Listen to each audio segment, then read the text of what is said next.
Well, hi, folks, and welcome to Real Estate Talk. I am the host, Ken Sachs, and pleasure having you with us today. Our guest today, we have Representative Graham here, which I'm really excited about. So, Representative Graham, welcome to Real Estate Talk. Thanks, Ken. You're very welcome. Tell us about yourself. So I am Representative Jenny Graham from Spokane's Mighty Six District, and I believe that you're one of my constituents. Yes, I am. So I enjoy having, the talks and understanding some Sure. of the issues that you've brought up, and it's absolutely a pleasure to be here today. Good, good. Well, thank you again for taking time out of your busy schedule. And Representative Graham, we first want to kind of touch on where are we in this real estate environment here in Spokane and the Pacific Northwest. We've talked about that quite a bit. What are you hearing from your constituents? Those either trying to buy, sell, or possibly even rent.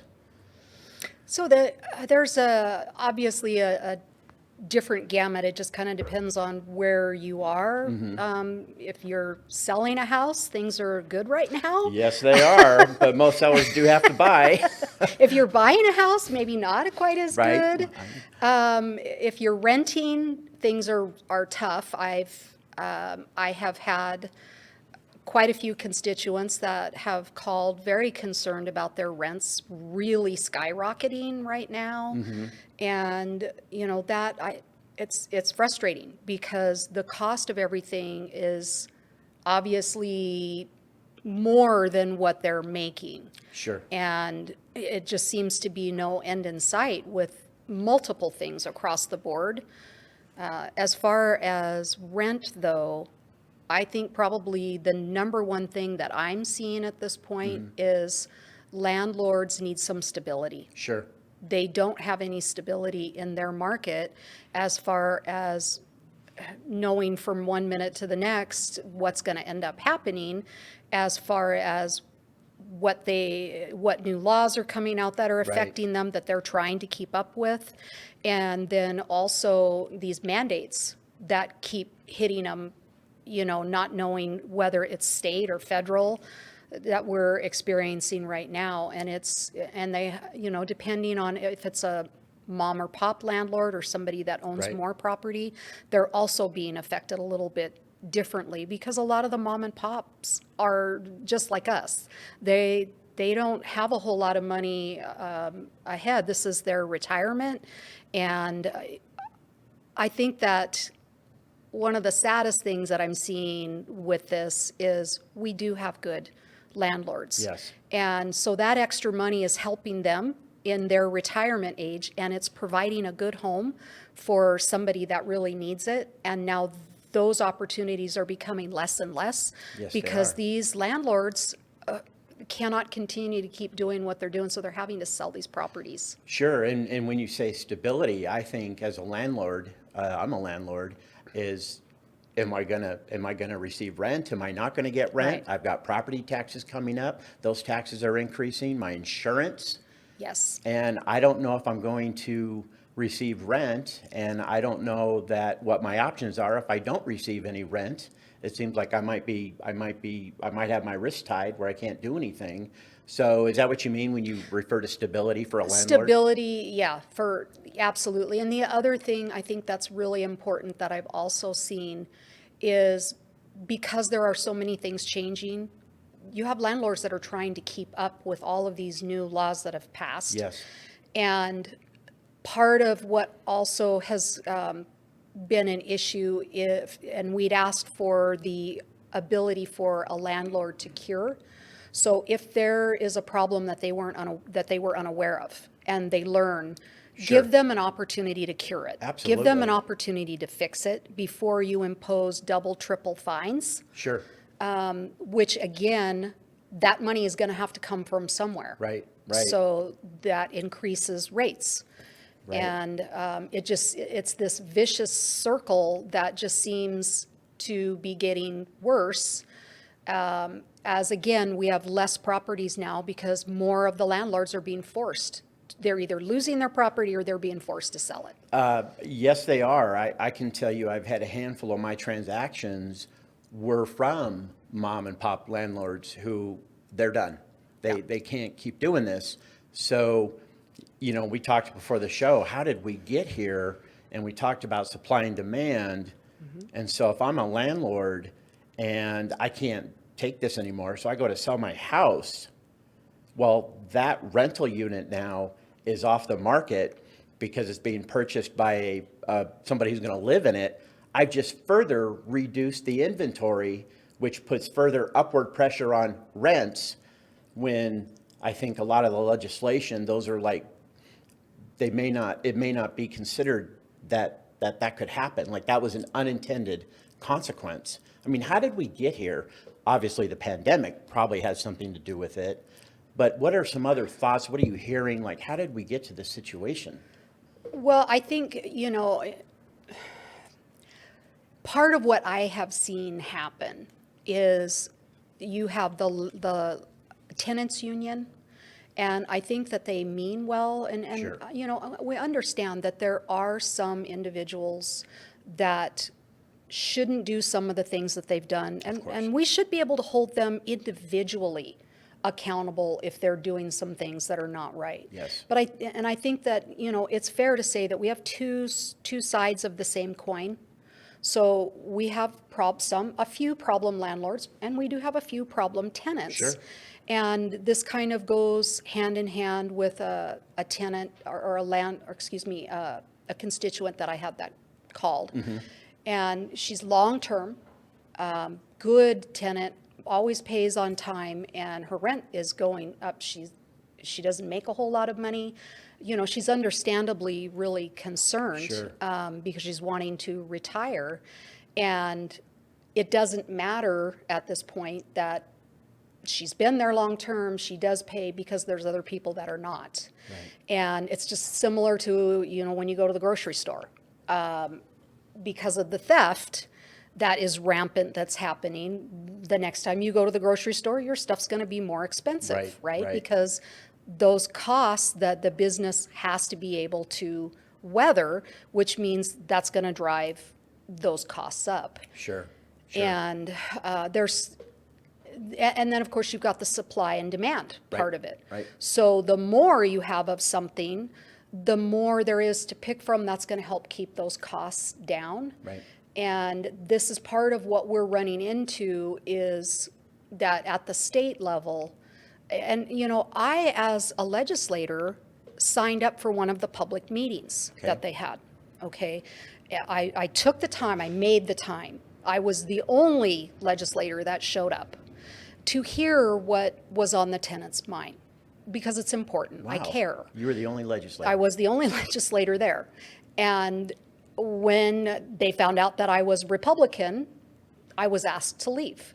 And I thought, okay, well, that doesn't seem like it makes a whole lot of sense. But part of what it is that I've also seen is that because when you have one party rule, like we're dealing with right now, Right. you don't have as much of, the push for there to be compromise. So that has been an issue when there have been some of the tenants that have been saying, we don't want to compromise with landlords, we want them to fear us. And the way that we're doing this is they're being unreasonable when it comes to things like I'm talking about. Right. If there's a problem, allow them to cure that Of they course. may not have known about it. That's reasonable. Sure. When it comes to some of these other costs, there's some of the other things that we talked about is, right now that there's a problem if you have maintenance that needs to be done. Okay, you need a contractor for something.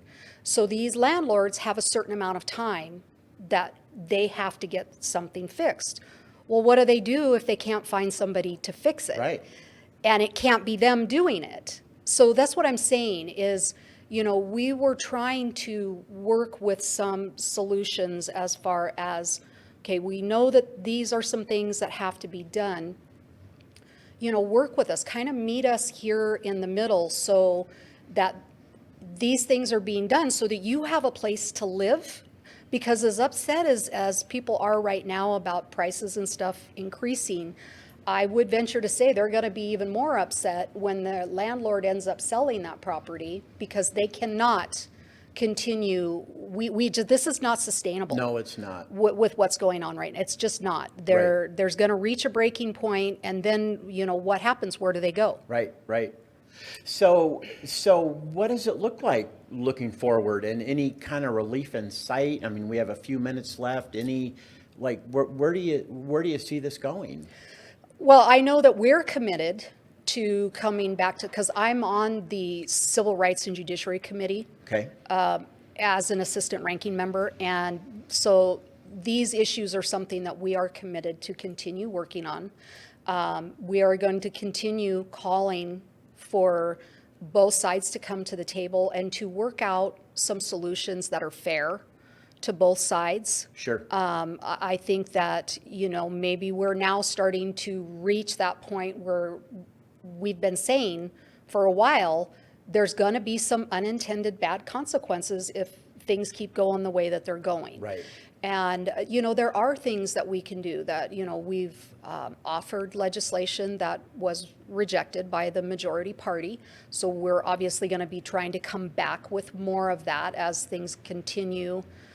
That need continues to become more and more obvious that something has to be done, whether it is to work to make the permitting process faster and less expensive, whether it is to maybe compromise on some of the growth management Sure. issues that also play a role in that, or any number of other issues that are standing squarely in the way of Spokane getting the housing that we need. It's a great place to live. Sure.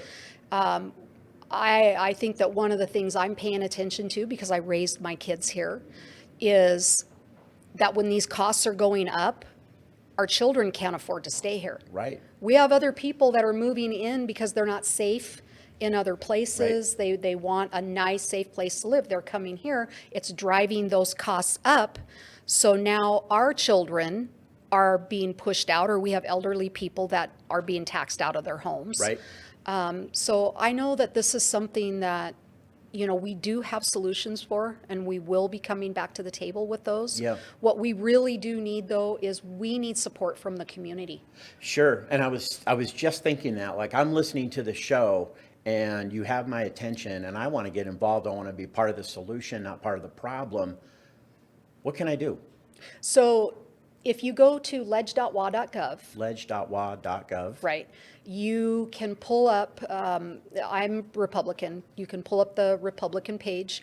You'll see where there is actually a page that says, how do I get involved? Okay. So that gives you ideas. There's also some really good information on there, different articles and things. You can reach out to all of us as far as legislator-wise. So if I'm your legislator, I'm always available. You can call, send an email. I love to be able to hear from you. Sure. It's super important, because in order for me to be as effective as I can be as your legislator, that I do a much better job when you're included. So I need to hear from you. Right. And what really helps us is when we get emails. Okay, so now this is somebody that's sending us this information. They're asking for help. So when we're in a committee or something, we can say, look, we have 300 emails. So that actually means something. It does. It does. I know that people say, oh, they just ignore them. Right. No, we don't. We don't ignore them. So I want to send an email, and maybe Spokane Talks Media could put that on the screen. Where do I send an email? So to you? for any of us, Okay. it's our first name, our last name, and then at leg.wa.gov. Okay. Okay. So people need to get involved. They can't just sit back Right. and complain and say, woe Right. is me, this is not fun. Right. They need to get involved, because if they don't get involved, then other folks who are perhaps making decisions that one may not appreciate, they're getting involved. They're the ones that are being heard. And they're the ones that are going to drive their agenda. Right. If we just sit back. That's right.